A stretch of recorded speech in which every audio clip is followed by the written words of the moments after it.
दोस्तों, महाराष्ट्र के साथ साथ एक और राज्य ऐसा है जहां अभी चुनाव होने हैं, लेकिन चुनाव की तारीखों का ऐलान नहीं हुआ है। और भारतीय जनता पार्टी के लिए वो राज्य बड़ा चुनौतीपूर्ण है, बड़ा मुश्किलों से घिरा हुआ एक राज्य है, और वो है झारखंड। अब झारखंड में हेमंत सोरेन की सरकार है। वो लगातार किसानों और महिलाओं के हित में फैसले लेते जा रहे हैं। मुख्यमंत्री मैया सम्मान योजना ले आए हैं, महिलाओं के खाते में पैसे जाने शुरू हो गए हैं। 45 लाख से ज़्यादा महिलाओं ने रजिस्ट्रेशन कर दिया है। बस बीजेपी यहीं परेशान हो गई। बीजेपी को लगा कि अगर हेमंत सोरेन ऐसे ही काम करते रहेंगे तो चुनाव आते आते बीजेपी की हालत खराब कर देंगे, विपक्ष में बैठने लायक नंबर भी नहीं बचेगा। इसलिए बीजेपी ने अपने दो सूरमा शिवराज सिंह चौहान और हिमंता बिस्वा शर्मा झारखंड के प्रभारी और सहप्रभारी बनाए गए।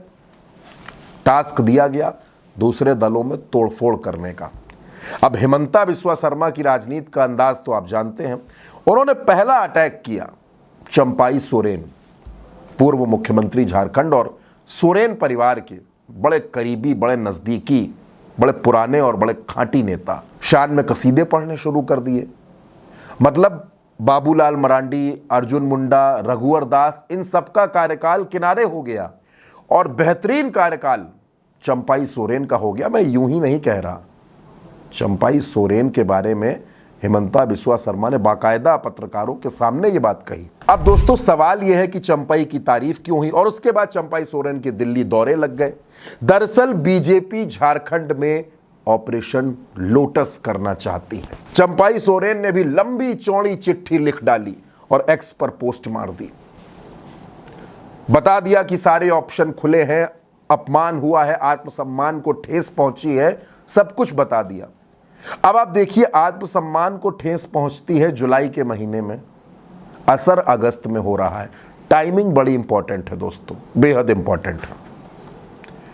चंपाई सोरेन चले थे तो उनको लगा था उनके साथ 10-15 विधायक चल देंगे, 20-15 विधायक तो आएंगे, सरकार पलट दी जाएगी। लेकिन जब चंपाई सोरेन दिल्ली तक पहुंचे तो उनको पता चला कि पीछे कोई नहीं है। सिंगल एमएलए चंपाई सोरेन के साथ नहीं है। चंपाई सोरेन अलग थलग पड़ गए, जेएमएम से रिश्ते खराब कर लिए हैं और बीजेपी अब भाव नहीं दे रही है। और बीजेपी भाव देती, पूर्व मुख्यमंत्री हैं, शामिल करती, लेकिन बाबूलाल मरांडी झारखंड के पूर्व मुख्यमंत्री और बीजेपी के प्रदेश अध्यक्ष, और इसके साथ साथ वो बाबूलाल मरांडी जो खुद मुख्यमंत्री बनने का सपना देख रहे हैं, उन्होंने चुप्पी साध ली चंपाई सोरेन के मामले पर। नो कमेंट्स कह दिया, कोई बातचीत नहीं कर रहे। बाबूलाल मरांडी जो खुद मुख्यमंत्री बनना चाहते हैं, वो क्या चंपाई सोरेन के नेतृत्व में चुनाव लड़ने को तैयार हो जाएंगे? और वो बाबूलाल मरांडी जो पहले अपनी पार्टी बना चुके हैं, जेवीएम, झारखंड विकास मोर्चा, अब वो बीजेपी में है, प्रदेश अध्यक्ष हैं। दरअसल झारखंड में बीजेपी के सामने नेतृत्व एक बड़ा संकट है। कोई एक ऐसा चेहरा नहीं है जो हेमंत सोरेन का मुकाबला कर सके। और उधर जेएमएम में हेमंत सोरेन है, शिबू सोरेन है, और अब महिलाओं के बीच में कल्पना सोरेन है। यानी जेएमएम नेतृत्व के मामले में बीजेपी से बहुत आगे है। अब चंपाई सोरेन के रूप में एक उम्मीद दिखी थी कि ये अगर इधर आ जाएंगे तो हम सत्ता परिवर्तन कर देंगे, खेल बदल देंगे और चुनाव में सब बम बम हो जाएगी। लेकिन ऐसा भी नहीं हुआ। अब चंपाई सोरेन सन्नाटे में चले गए हैं कि आखिर किया क्या जाए, और हेमंत सोरेन पहले से ज्यादा सावधान हो गए हैं, सतर्क हो गए हैं।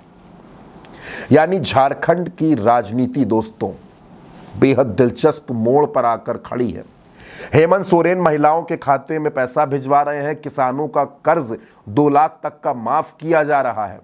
पब्लिक के बीच में लगातार हेमंत और कल्पना जा रहे हैं। कांग्रेस भी उनके साथ है, सीपीआई भी उनके साथ है, और बीजेपी इस संकट से जूझ रही है कि नेता कहां से लाएं, चंपाई सोरेन या बाबूलाल मरांडी। कौन वो करिश्माई नेता है जो हेमंत को सत्ता से हटा पाएगा? अब हिमंता बिस्वा शर्मा, शिवराज सिंह चौहान, ये दोनों क्या करेंगे झारखंड में? क्योंकि पहला दांव फेल हो गया। अर्जुन मुंडा की निगाहें भी मुख्यमंत्री पद की कुर्सी पर हैं दोस्तों, बाबूलाल मरांडी की निगाहें भी वहीं हैं। और अब भाजपा को यह समझ नहीं आ रहा कि वो इस स्थिति से कैसे निपटे, क्योंकि झारखंड में भारतीय जनता पार्टी की हालत बेहद खराब हो गई है, बेहद बुरी हो गई है। अब झारखंड में क्या होगा, झारखंड की राजनीति में क्या होगा, ये आने वाला वक्त तय करेगा दोस्तों। लेकिन फिलहाल हेमंत सोरेन से टकराने में भारतीय जनता पार्टी को पसीने आ रहे हैं। दोस्तों, इस खबर पर आपकी जो भी राय हो, अपनी राय हमें कमेंट बॉक्स में जरूर दीजिएगा। फिलहाल के लिए इतना ही, मुझे दीजिए इजाजत। नमस्कार।